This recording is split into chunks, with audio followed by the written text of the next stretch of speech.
It is 7 o'clock, so why don't we get rolling and respect everyone's time, and people will continue to roll in here after a few minutes.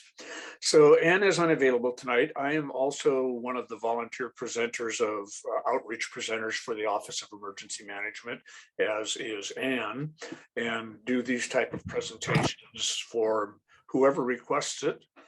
She asked me if I would take this for her tonight. She's spending some time with her family, and I told her I would be glad to do that. So I'll try to move through it at the same speed she does. So tonight we're going to discuss the main topic, or the only topic, is managing your utilities after a disaster.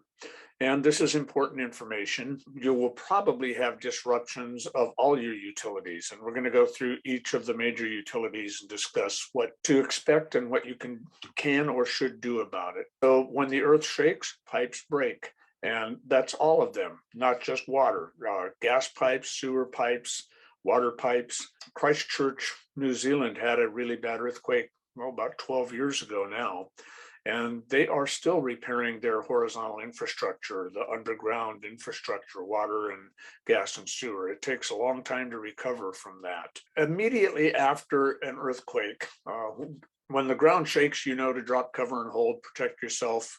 And then afterwards, check on people, pets, and those around you. Make sure everybody's okay. And then start managing utilities. And you want to do this fairly promptly. Water, you want to shut off your water at the main water shutoff valve in your house.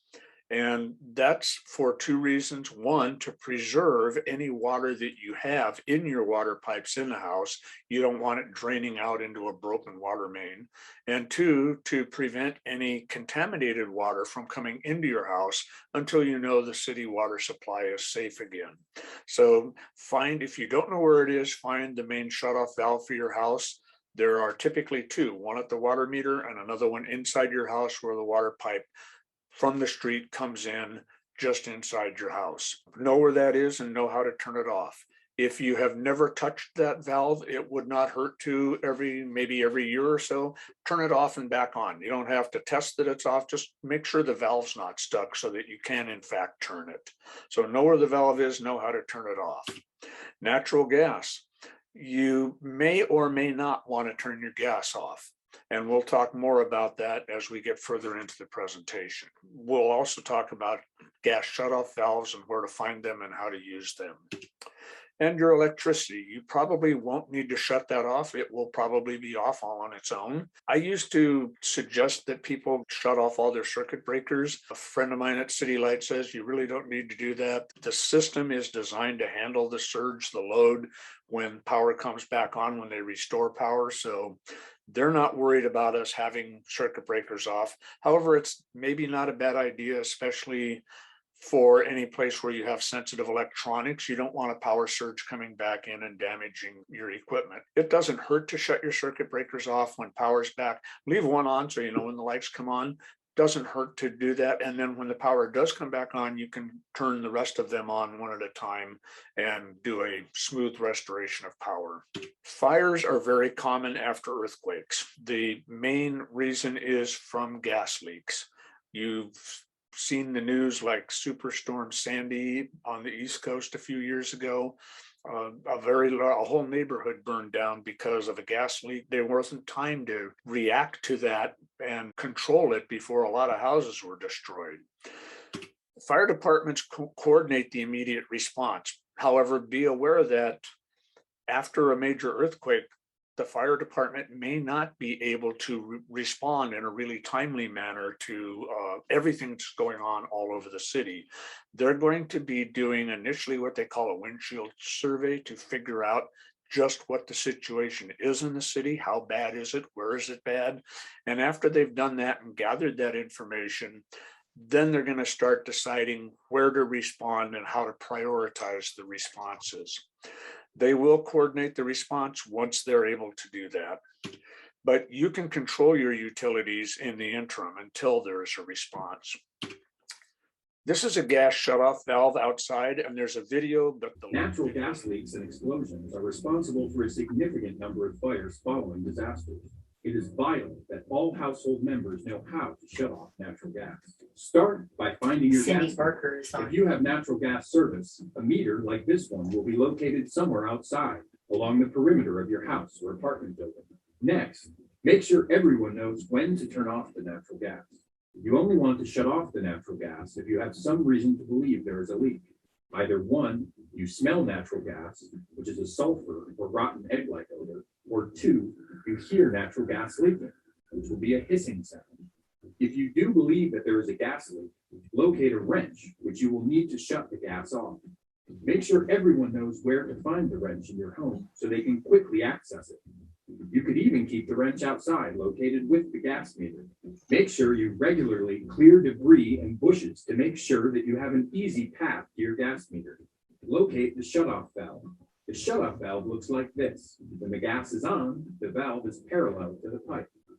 To turn the gas off, place the wrench around the shutoff valve and turn the valve 90 degrees until it is running crosswise to the pipe.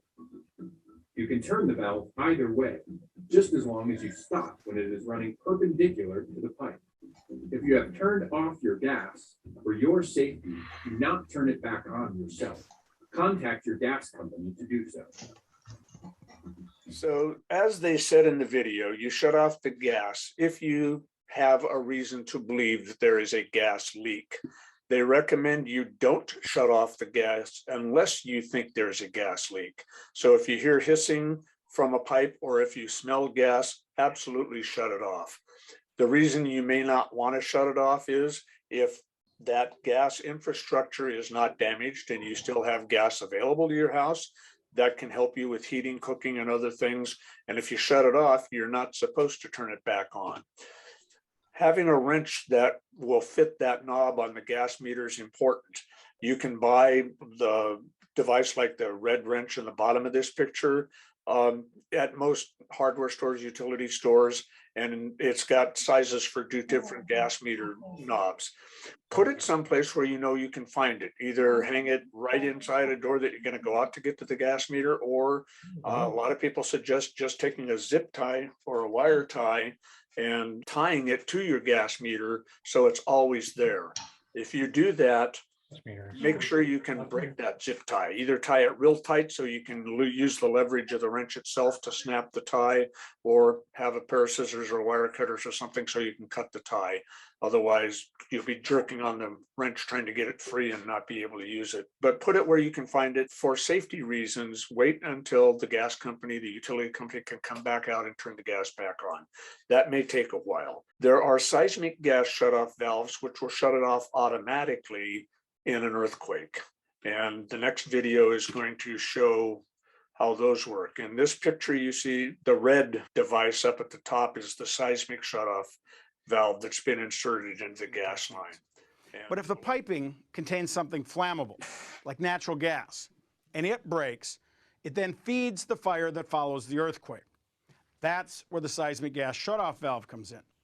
In principle, it's pretty simple. The ground shakes, the valve shuts. Let's take a look at the valve I have here today. It's got windows, and we can see inside that there's a steel ball under the red cap sitting on a seat that's holding the valve in the open position. In an earthquake, that ball would be dislodged and the valve would shut, like that. Now, to reset the valve is quite simple. Just takes a screwdriver. We're back in the open position. The gas is flowing. One of the historic concerns has been nuisance operation. That if you had a press in your building, if you had train tracks beside your building, that the normal vibrations might activate it. I'm going to simulate those normal vibrations by just gently tapping, and you can see the valve's not operating. But then when an earthquake comes, the intensity gets greater and the valve operates. Now in our situation, the gas is flowing from your left to your right, and it's actually helping to hold that disc on the seat. If the valve were installed backwards, that gas pressure would push on the seat, could leak past and enter the building. That's it. Seismic gas shutoff valve. Very effective piece of equipment on any piping going into any building with natural gas. Now we still want to do all those other smart things, the bracing and the anchoring, providing flexibility where we need it, clearance around pipes where they pass through floors and walls. The majority of property loss is preventable, even in an earthquake, by employing simple techniques and taking advantage of a seismic gas shutoff valve. Thank you for watching. So in kind of a quick review, managing your utilities, natural gas is first, knowing when to shut it off and knowing not to turn it back on until a professional can make sure it's safe to do so. Your electricity, you can turn it off at the main fuse box or electric panel. If you see sparks or broken or frayed wires, turn it off because you don't want that to cause a fire, to start a fire.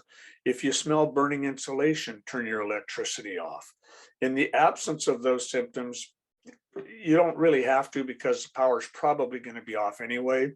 But if you do turn it off, turn all the little breakers first, then turn the master breaker off. To reverse, to turn it back on, turn the master breaker on, and then turn the individual breakers back on one at a time. And you may leave the master and one breaker on just so you know when power comes back on, when lights come back on or something.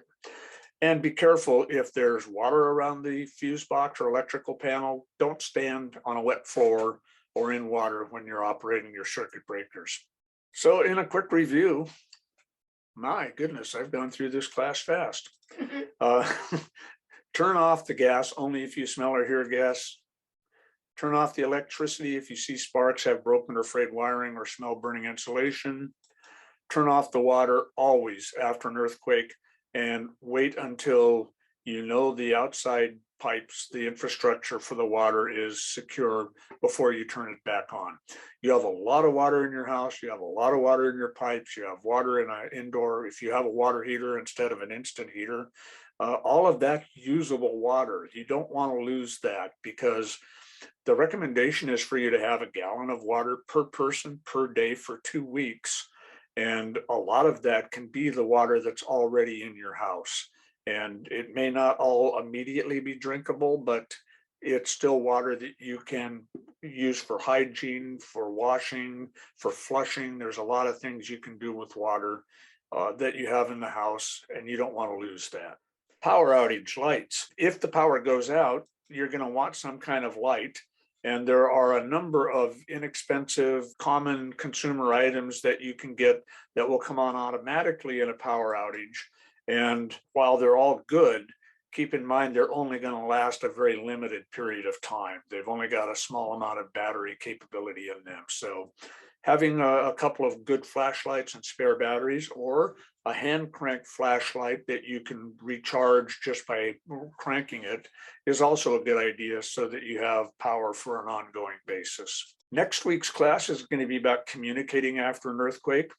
And also, Anne's going to touch on an early earthquake warning system, which is in the process of being developed. That's Wednesday, September 29th at 7 p.m. And that is the material I've got. So I'm going to stop sharing screen and invite any questions. There weren't any during the presentation, but I'd be happy to have any discussions or conversation about any of the material we've covered. Home Depot has a wrench specifically for this earthquake. Comes with a releasable zip tie. Good tip, thank you. Do you have any information about solar powered generators? Good question. Having a generator for emergency power, whether it's solar powered or gas or diesel or propane, is a lot of people do that. I'm going to give you a huge caution. Never backfeed a generator into your house electrical system. If you want it to run through house wiring, have it properly installed with a transfer switch so that there's no possible way for the generator power and the commercial mains power to be on at the same time. There are fairly inexpensive devices you can get to meet that safety requirement. Otherwise, if you got a small generator, run extension cords in, run it to do your refrigerator or freezer for a while, turn it off. Solar powered generators. It takes, first of all, they're usually, most of them are fairly small. They don't have a huge amount of electrical capacity. So they're not going to power a huge amount of items. They're going to power a laptop, a small TV if you want to catch any information that's coming, but not for an indefinite period of time. I've got a 200-watt solar panel and a lot of batteries. That solar panel on a very bright sunny day in the middle of summer gives me about 8 amps of 12-volt current. I can recharge a big battery in hours, not in minutes. And it's not enough power to run most inverters, which would give you AC power. So those will give you a small amount of power for a limited amount of time, and there's nothing wrong with them. If you manage that power and use it carefully, recharge a cell phone so you have communications if the cell system's working. That could last you for a very long time, as long as you don't overuse that power source. Nothing wrong with them, just be aware that there are limitations on how much power they can provide and how long they can provide that power. Did that answer that question, Julianne? It does. I don't want to have anything that requires me to get some kind of fuel, because the gas station, the power will be off there and you won't be able to pump gas. So that's what I was thinking in terms of getting a solar generator instead, solar powered generator. Yes, and like I say, it can provide a finite amount of power for a finite amount of time. In the dead of winter in Seattle, solar is not going to be a very big resource. During the summer, when we have sunny days, it can be a reasonable resource. Just be aware that there are limitations to consumer level solar. If you have solar on your house, there's two ways that that can be done. One is that you don't have batteries. So the solar is only generating power when it's daylight. And if you generate more solar than you need, then you can sell it back to the city. You can backfeed power into the city and reduce your electrical cost. That's the most common type of residential solar that is available. The other type requires a big battery bank. Tesla makes a battery wall for this purpose, and it charges from the solar, but then that battery can feed inverters and run power at night when you aren't getting sun. And a lot of people with off-grid residences, totally off commercial systems, they have enough solar and enough battery to make that last. Marine is another example. They store batteries, boats have batteries and charge the batteries, and they can run all night with the engines off because the batteries have been charged while the engines were on. So batteries can provide backup power, whether they're charged from solar or some other means, but get a commercial system designed to do that. On anything more than the small portable types you can buy, and I think Costco sells one. In fact, I took a look at it. I'm tempted myself, but I've got that much capacity already in the batteries that I have. Anybody else want more discussion on solar? Okay, our internal water shutoff is about 12 feet into a crawl space accessible from our cellar. So an earthquake may make it inaccessible. Is there a standard tool for? Yeah, there's a standard tool for shutting off the city water, but most people, I don't even know where you could buy one. That's you see the water department carrying them around sometimes. A big wrench and a strong arm can turn that valve, but it is going to be very hard to turn. So at the water meter itself, there's also a shutoff valve, and that may be where you need to turn it off. So go out and look at your water meter, see what the valve looks like, and see what kind of a tool you might acquire to get it. I've never looked for the tool that is designed for that. Well, thank you everyone for your attendance tonight.